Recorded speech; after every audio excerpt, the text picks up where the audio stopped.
Hello everyone, welcome back to Neo Home Tuition.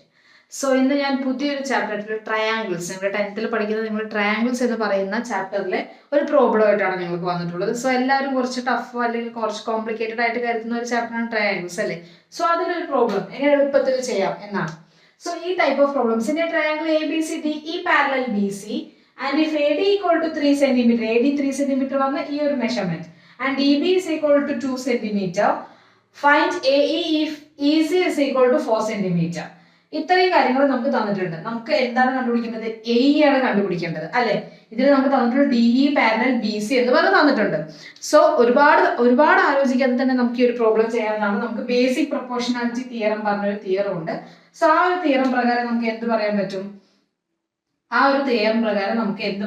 AD by DB is equal to AE by EC എന്ന് പറയാൻ പറ്റും. അപ്പൊ AD എന്താ 3, DB എന്താ 2 and AE എന്താണ്, അതാണ് നമുക്ക് കണ്ടുപിടിക്കേണ്ടത് എന്ന് പറയുന്നത്. ആൻഡ് EC എന്ന് പറയുന്നത് 4 ആണ്. സോ നമ്മൾ ക്രോസ് മൾട്ടിപ്ലിക്കേഷൻ ചെയ്യുന്ന സമയത്ത് എന്ത് സംഭവിക്കും? AE എന്ന് പറയുന്നത് is equal to 3 into 4 divided by 2 എന്ന് പറഞ്ഞിട്ട് വരും. That is 12 by 2 which is equal to 6 cm എന്ന് കിട്ടും. സോ ഈ ഒരു ബേസിക് പ്രൊപ്പോർഷണാലിറ്റി തിയറം ഉപയോഗിച്ചിട്ടാണ് നമ്മൾ ഈ ഒരു ഹോൾ പ്രോബ്ലം ഇവിടെ സോൾവ് ചെയ്യുന്നത്. വളരെ സിമ്പിൾ ആയിട്ട് തന്നെ സോൾവ് ചെയ്യുന്നത്. Thank you.